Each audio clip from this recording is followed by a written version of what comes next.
จาติว่าเป็นน้ำก็ลังว่าบาลอนเขียมปลา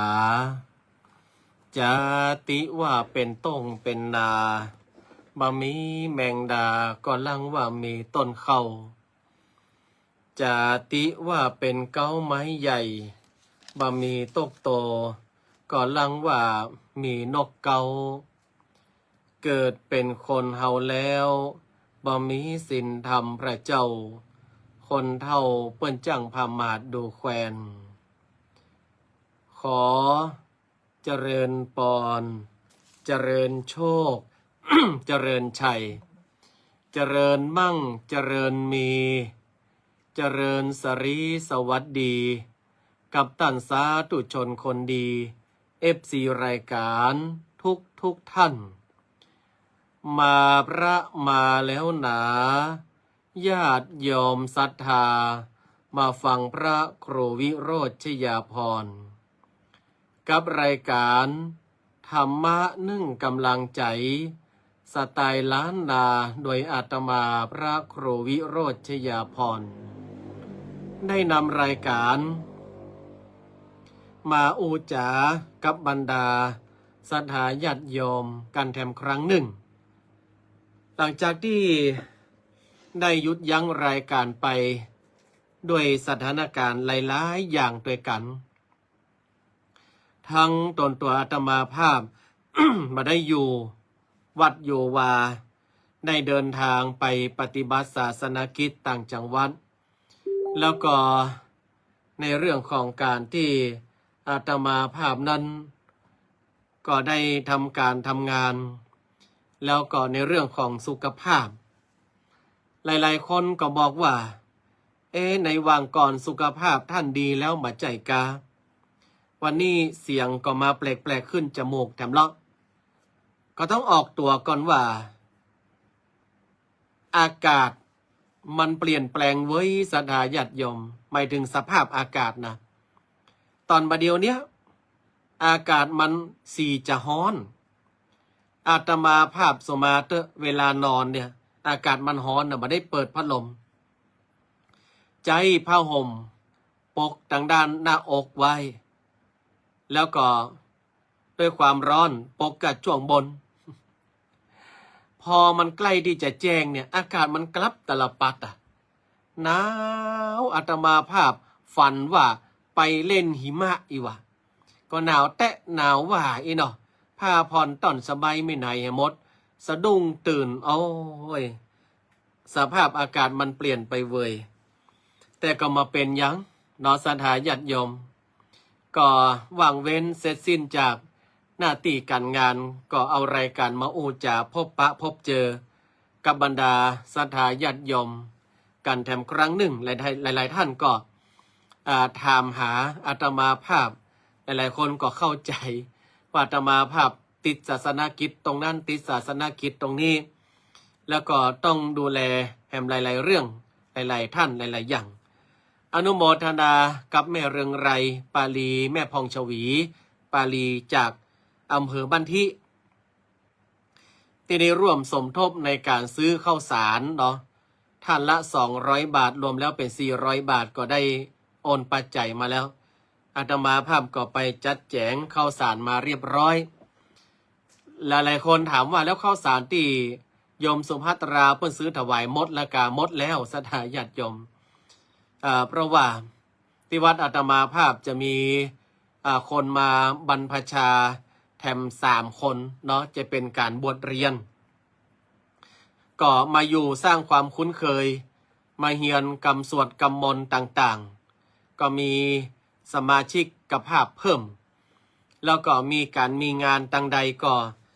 ได้ทำอาหารไปออกโรงทานก็เลยทำให้เข้านั้นมันหมดลง ก็ขออนุโมทนากับศรัทธาญาติโยมตัว ส่วนอาการอาพาธหรือว่าการมาสบายของอาตมาภาพนั้นก็รักษาไปตามอาการหมอก็บอกว่าแล้วมันจะค่อยๆหายค่อยๆทุเลาไปตามสภาพอากาศเนาะกรมอุตุนิยมวิทยาเพิ่นบอกว่า ภาคเหนือตอนบน ช่วงนี้ฮือระมัดระวังพายุฝนฟ้าขนองเนอะบ้านไผ่ที่ว่ามีเก้าไม้เก้าตอกที่มันต้นใหญ่กิ่งใหญ่ระวังนะข่าวออกที่อำเภอสารปีโยมแม่ต้อยอรวรรณวงศ์พันธ์ได้ดูข่าวก่อนข่าวออกที่อำเภอสารปีมีแม่ยิงคนหนึ่งอายุ40ปลายเนาะก็ได้จะขับรถการหรือว่าจะเดินทางอย่างใดตมาภาพก็บ่ได้อ่านข่าวทีสกรรมช่วงนั้นน่ะเปิ้นฮ้องว่าอาจจะเป็นฝนเป็นลมทำให้กิ่งไม้ต้นยางเนี่ยเขาเรียกว่าต้นยางนามันได้ร่วงหล่นลงมาเมื่อร่วงหล่นลงมาเนี่ยเปิ้นฮ้องว่าเป็นเคราะห์เป็นกรรมอย่างใดฮู้เนาะตกใส่แม่ยิงคนนี้ต้มเอาถ้าหากว่าบ้านเฮาเปิ้นฮ้องว่าตายลืมคำหั่นน่ะก็คือว่าบ่ฮู้เนื้อฮู้ตัวแล้วเปิ้นก็ช่วยชีวิตอย่างเต็มที่เอาไปโรงพยาบาลสุดท้ายก็เสียชีวิตเนี่ยอุบัติเหตุมันเกิดขึ้นได้ตลอดเวลาเฮาก็โตดไผอะ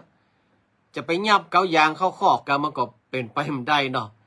จะมาโตดอีปี้ตัวที่ประสบอุบัติเหตุในการมันก็เป็นเส้นทางเดินรถเดินราฉะนั้นก็ถือว่าเป็นอุบัติเหตุแล้วก็มีการแก้ไขกันไปช่วงพายุฝนฟ้าคะนองเนี่ยก็เลยบอกว่าเป็นช่วงที่เราจะต้องจัดแจงบูรณะปฏิสังขรณ์มาว่าวัดวาอารามหรือว่าที่อยู่ที่อาศัยที่บ้านที่จองภัยที่พอมีกำลังบ่ากำลังแหงก็ตัดแต่งต้นไม้เหียหรือว่ากำลังบ่ากำลังแหงบ่มีก็ไปจ้างเพิ่นมาตัดแต่งต้นไม้เอากิ่งใหญ่กิ่งแห้งมันออกเกี่ยวพ้องเราบ่ให้สร้างความเสียหายอันนี้ก็ป้องกันเอาไว้กันไว้ดีกว่าแก้ถ้ามันแย่แล้วจะแก้ไขกันไม่ทันนะอันนี้ก็เตือนกันด้วยความห่วงใยกับบรรดาศรัทธาญาติโยมท่านสาธุชนเอาละเรามาทักทายกันก่อนที่จะเข้ารายการเนาะทั้ง2เฟซทั้ง2ช่องทางโยมแม่สุแก้วคำอ้วนนี่จากศรีโพธารามหายเว่ยๆเนอะโยมแม่สุแก้วคำอ้วนเนอะเปิ้นประสบอุบัติเหตุน้ำฮ้อนลวกที่เท้าเนาะโยมแม่สุแก้วเปิ้นเป็นคนขยันเปิ้นเป็นคนที่ว่ามันการมันงานทำนั่นทำนี่ไม่อยากจะเป็นภาระฮือลูกฮือเตาพอช่วยเหลือได้ก็ช่วยเหลือตัวเก่าไปก่อนอุบัติเหตุมันเกิดขึ้นได้อย่างว่าก็ต้องขอบุญรักษาปรมีคุ้มครองหายเว่ยๆนอยโยมแม่สุแก้วคำอ้วนเด้อคุณโยมบุญเนียมตะกี้แม่พองชวีปาลีมาแล้วสาธุครูไม่ใหญ่แก้วปวนขอเป็นข้ารองบาททุกชาติไปสาธุโมทนาแม่พิชยาวงพมิตรอาจารย์วัฒนีวงพมิตรไปป้าการงานม่อนพญานาคราชเนอะโยมแม่ต้อยโยมแม่น้องเรือนทองอาตมาภาพจะเอาโรงทานไปนะรอคอยและรอยคอว่าอาตมาภาพจะเอาโรงทานอะไรไป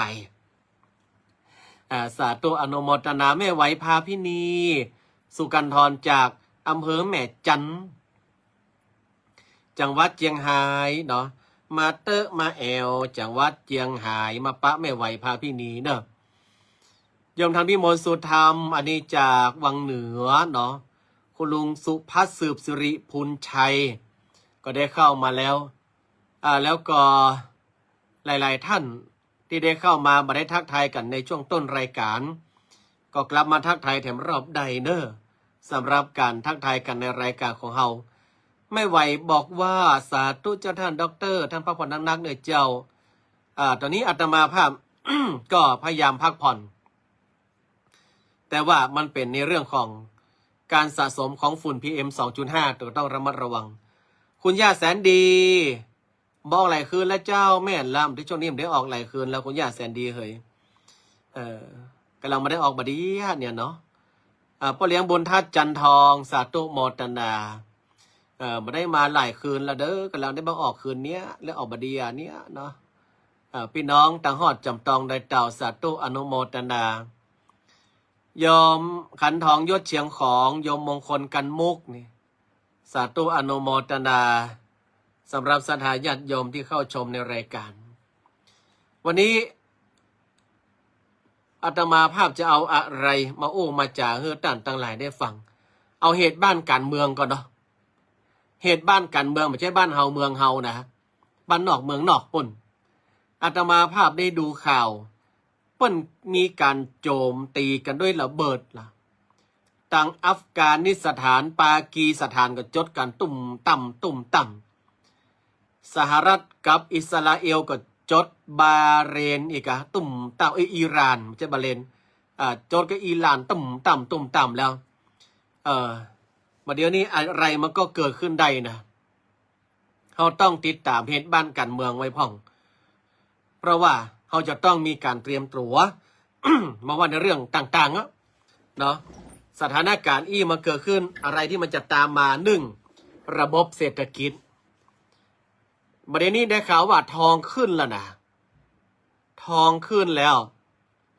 โอ้เราก็บอกว่ามันจะขึ้นไปแถวไหนเนาะสถานการณ์ยิ่งมันบ่มบ่มกันอย่างนี้นะ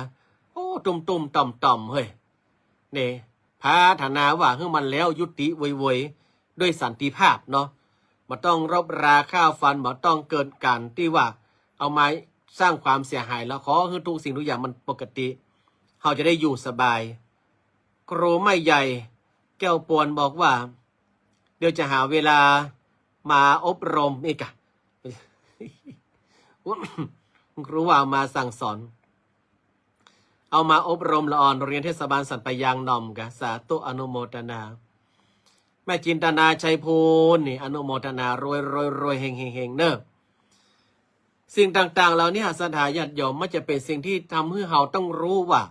เราควรจะปฏิบัติตนอย่างใดจะมัวแอวมัวแหวงจะมัวใจเงินสุรุ่ยสุร่ายแล้วก็ได้แล้วอันนี้ธรรมาภาพต้องบอกตัวเก่าตัวเองเพราะว่าบางทีเขาก็ไปหันไอ้อย่างที่มันโอ้สีจะล้ำกือเติงหาพระหาเนนพระเนนอาตมาภาพเดี๋ยวนี้อยู่กับ16-17คนนี่นะถ้าเขาจะซื้อมาน้อยก็กลัวเขาบ่อิ่มแต่ก็เลยว่าเขาก็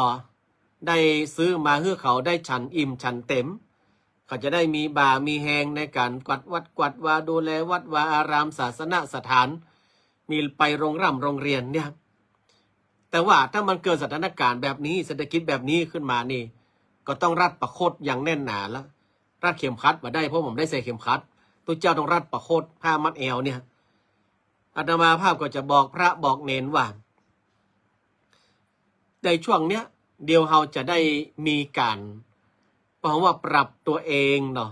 ทดสอบตัวเก่าทดสอบความอดทนอาตมาภาพจะมีแปลงพัก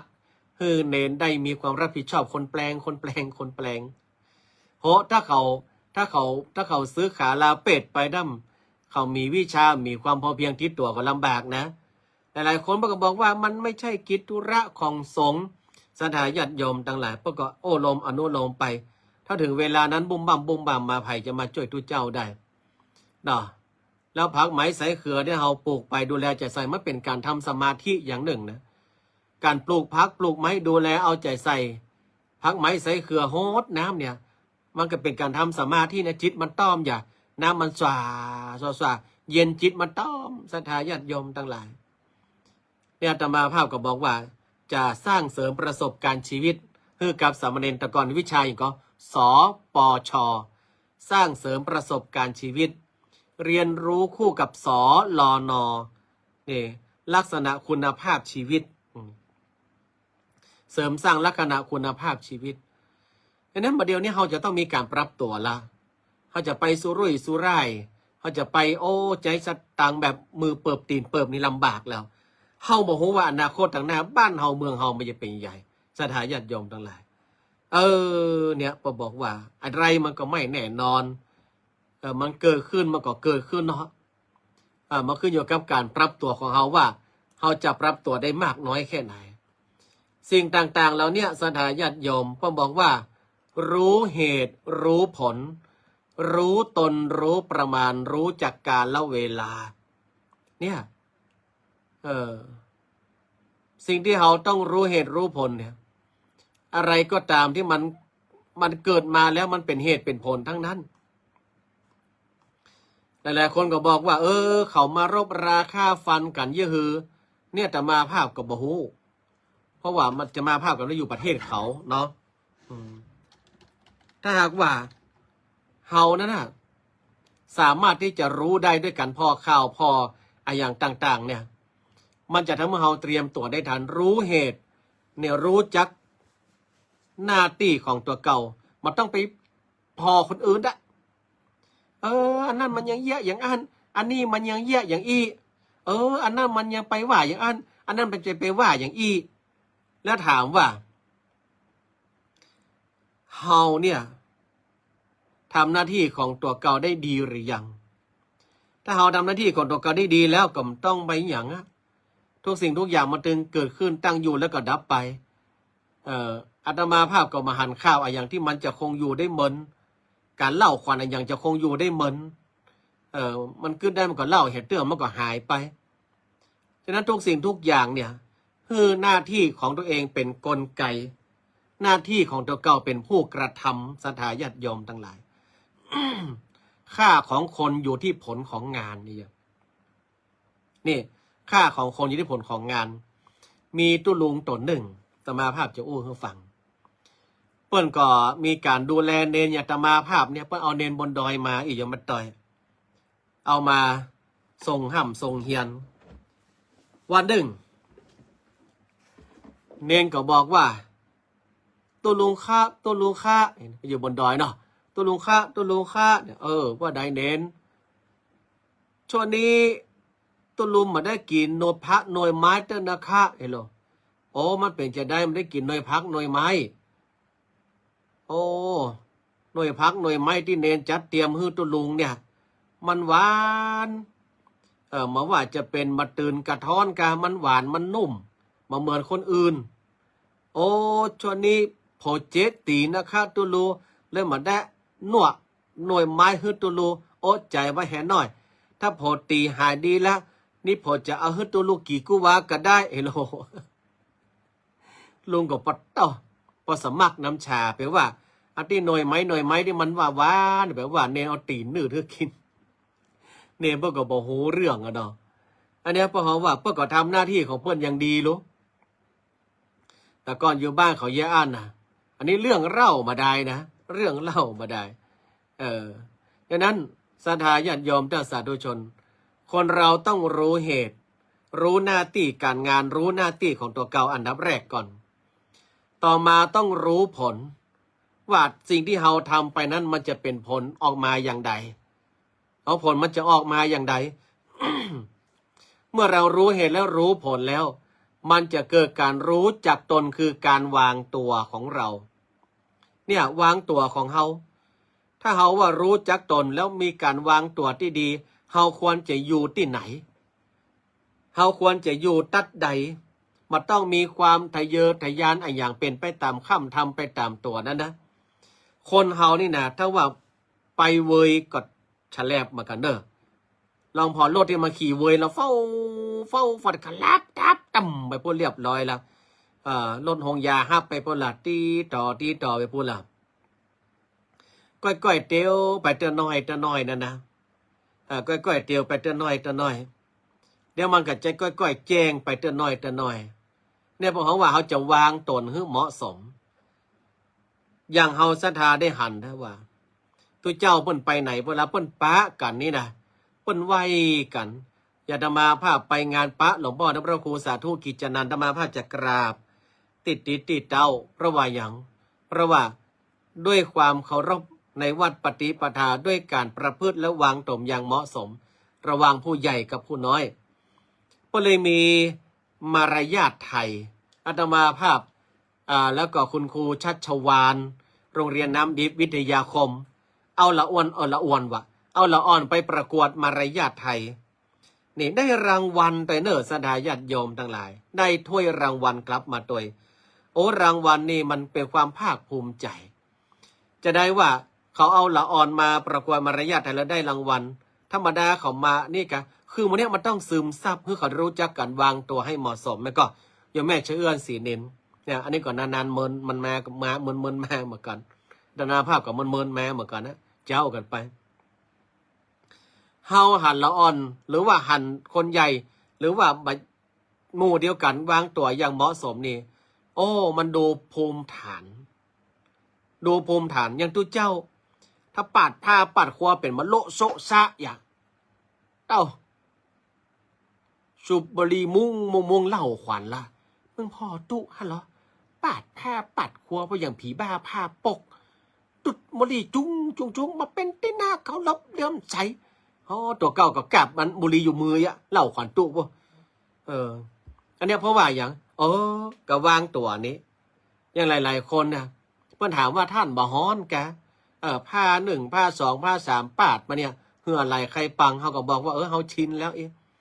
เราเขาปาดผ้าปาดครัวเป็นลุมซุ่มซอนเข้าไปใครว่าเขาเป็นผีบ้าผ้าตวบเนาะโปกผ้าโปกครัวขึ้นกองหล่องกองอันเนี้ยประหองว่าทำไมเราถึงมีเครื่องแต่งกายเป็นอย่างนั้นเราทำไมเราถึงมีเครื่องแต่งกายเป็นอย่างนี้เพื่อมันดูเรียบร้อยเพื่อมันดูดีงามเนี่ยเพื่อมันดูว่าเหมาะสมอย่างตัวเจ้าไปครองผ้าเรียบสมมติว่าวันใดวันหนึ่งอาตมาภาพปาดผ้า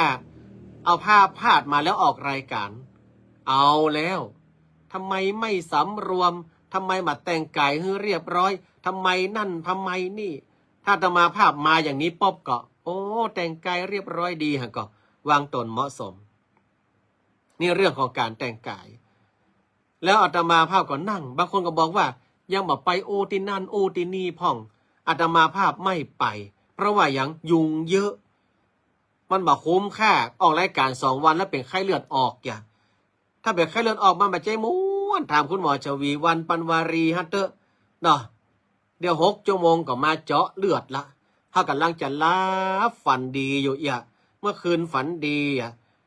หน้าตบฝันว่าพระตุเจ้ายอดดีพาไปไหว้พระบนวิหารแล้วอธิบายให้ฟังด้วยว่าพระอย่างนั้นทำผลอย่างนี้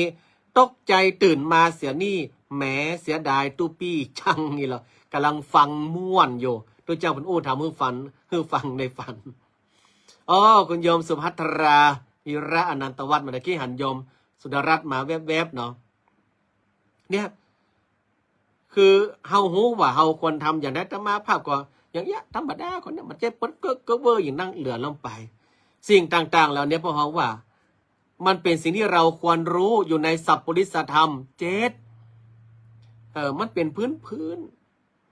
แล้วสิ่งที่เราควรรู้เนี่ย มันกลับมาสร้างเสน่ห์ให้กับตัวเราแน่มันกลับมาสร้างเสน่ห์ให้กับตัวเรานะเรารู้จักวางตัวเหมาะสมเรารู้จักพอประมาณเรารู้จักกาลเวลา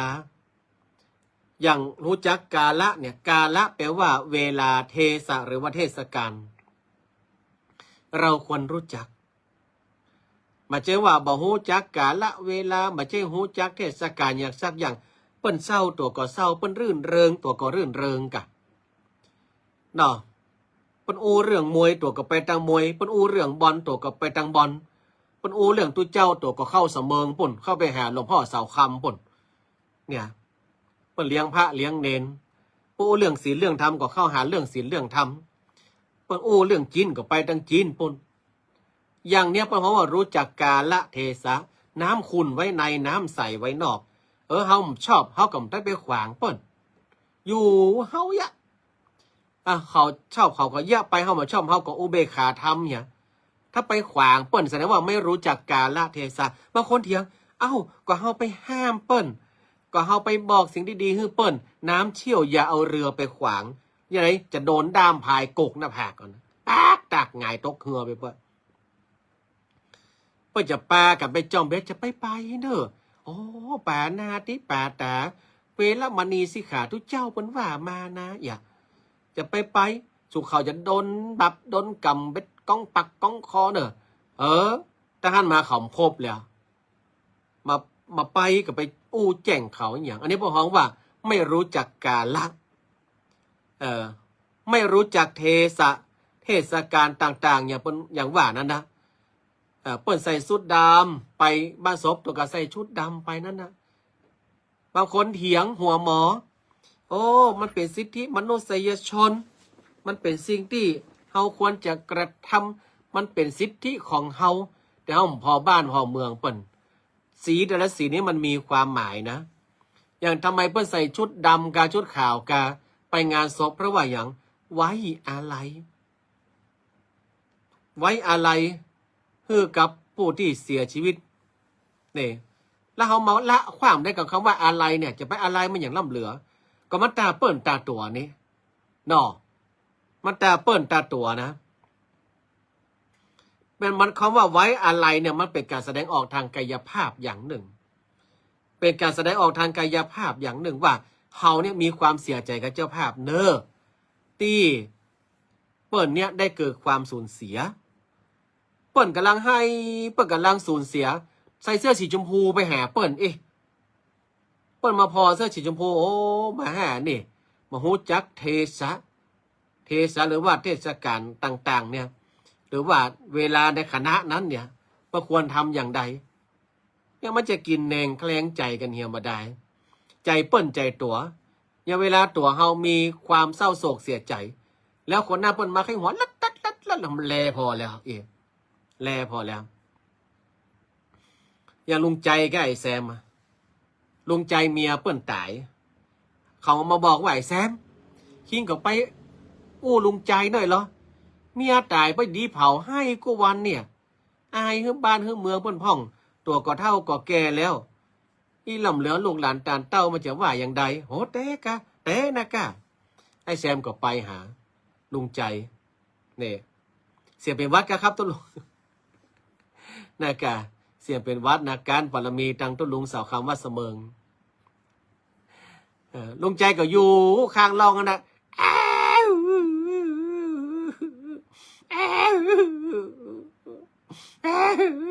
อยากแต่งงานลุงใจเอาอันยังแฉบก็ลุงจะไปให้อย่างดังล่ำเหลือ10 สาวเจ้าบ้านเปิดมาไหว้ศพก็จะว่าเฮือกันไอ้แฉบมึงมาเป็นกูมึงมาหูหลอกแฉบขาดเพื่อนคู่มิตรขาดคิดคู่เหลือนหูแล้วนะก็ต้นลุงปนตึงบอกว่าอันนี้จังบ่มั่นมาเตี้ยงหูจักความเงียงไปมาไอ้แฉบต้นลุงมันแค่เคยมีเมียอยู่บ่าแล้วต้นลุงมีเมียอย่างกูพอกะมันจะให้ขนาดไหนโหลุงใจไปว่าอย่างอันตู้เปิ้นเป็นตู้จะมีเมียอย่างใดก็จะมามีกับมันต้องปากกันเนาะมันจะนี่จังนี่โจมจ้างมันยังกูหาของกูลุงแฉบลุงใจไอ้แฉบเพิ่งมันต้องมาอู้ฮะเนาะมาล่ะน้องอ้อนะเพิ่นมาช่วยงานลุงฮะมึงน้องไหนก็อ้อนะกาอ้อเราตองฮะแกกะฮัลโหลโอ้พอลุงบอกฮัลโหลเพิ่นมาช่วยงานนะเอ้าแฉบยังป้าลุงไปขอบคุณน้องอ้อกันเดียวก่อนเด้อลุงจะไปเปลี่ยนใส่เตียวยีนก่อนเด้อแฉบนะจังนะลุงคนเดียวไปก่อนเด้อไอ้จะไปเปลี่ยนเตียวยีนบนน่ะลุงใจชดไปเปลี่ยนเตียวยีนไปหาน้องอ้อบนน่ะอันให้วายแต่กี้นี่หายแซบหมดอันเนี้ยบางคนเนี่ยมาจ้างอู้นะไปว่าเฮ้ยเปิ้นจะไปให้ยังล่ำเรือไอ้เปิ้นพ่องกะอย่าก็คนมันเสียใจเนาะอย่าอาตมาภาพก็เข้าใจก้อยอู้ก้อยโต๊ะไปก็ได้คนเฮาถ้ารู้จักกาลเทศะก้อยอู้ก้อยโต๊ะไปเปิ้นเศร้าโศกเสียใจเฮาก็อู้ไปตัวเปิ้นก่อนเรียบร้อยแล้วก็ก้อยตอมเปิ้นปิ้งมาเพื่อเฮามาเป็นวาทศิลป์นี่รู้จักบุคคลด้วยนะเนี่ยเขาต้องรู้จักบุคคลคนนั้นชอบอะไรยังคนนี้ชอบอะไรยังโอ้การที่เขาจะอยู่ในใจคนต้องรู้จักตัวอย่างว่าโอ้แม่ชะเอื้อนศรีนินเนี่ยแต่ไปอู้ไปจ่าไปอู้เป็นกำลังจิตกำลังใจก็ต่ำก็ตรงก็เด็ดอร่อยสู้กันเฮิดไข้หัวกันไปเนี่ยเปิ้ลก็ชอบอย่างคนที่เปิ้ลชอบอู้เขาก็ไปอู้คนที่เปิ้ลมาชอบอู้เขาก็ต้องไปเขเปิ้ลอู้ก็ไม่จะรำคาญอย่างบ่ได้อันนี้เป็นสิ่งที่เราควรรู้ในสภาวะการปัจจุบันรู้ว่าเหตุรู้ว่าผลมันเป็นอย่างใดรู้จักตนเก่าตัวเข้าใจเขาเข้าใจเรารู้เขารู้เรารบ10 ครั้งชนะ10 ครั้งรบ100 ครั้งชนะ100 ครั้งเนอะตุลุงเสาคำเนอะเขาต้องรู้เขารู้เราเนี่ยแล้วก็รู้จักบุคคลรู้จักกาลเวลา อันเนี้ยพอกันไปสถานการณ์ตั้งนอกจะเป็นจันใดก็บ่ฮู้พอกันไปเนาะแล้วก็มาปรับตัวเฮาคือมันเข้ากับสถานการณ์ใดปรับตัวเฮาคือมันอยู่กับสถานการณ์ใดเฮาบ่ฮู้มันจะเกินอย่างไปตั้งหน้าฉะนั้นก็คือรู้เขารู้เราพอข่าวกันไปเนอะสถาญาติโยมท่านสาธุชนทั้งหลาย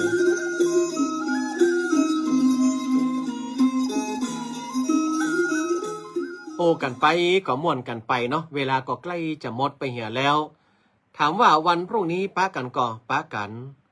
วันที่1วันที่2เนาะแล้วก็วันที่3เป็นวันมาฆบูชาเป็นวันศีลใหญ่ศีลหลวงอันนี้ก็ไม่ได้ปะเนอะวันมาฆบูชาของวัดไผ่วัดมันเนาะวัดธรรมาภาพก็จะมีการไหว้พระสวดมนต์ฟังเทศน์ฟังธรรมเวียนเทียนส่วนตัวธรรมาภาพจะไปแสดงพระธรรมเทศนาเนื่องในวันมาฆบูชาที่วัดคันธารามตุ้งอ้ออำเภอสันปัตตองท่านใดเคยไปฟังเทศน์ฟังน้ำฟังธรรมก็ไปที่วัดคันธารามตุ้งอ้อสันปัตตองเนอะคืนวันที่3แล้วก็วันที่4อาตมาภาพก็จะเดินทางไปที่อำเภอฝางภาคเจ้าก็จะมีการประชุมก่อนประชุมเสร็จแล้วก็เดินทางไปที่อำเภอฝางเพราะว่าวันที่5จะไปส่งคุณนายเนาะหมอนัดไปกายภาพโอ้คุณนายครับคุณนายวันเพ็ญกับคุณจินนานะแม่สุแก้วหันล่ะที่อาตมาภาพโพสต์เปิ้นกระนงกระนิงเด้อฉันมีอย่างก็ฉันเหมือนอายุ14อีกครั้งอย่าโยมแม่เชื่อเอื้อนหันล่ะ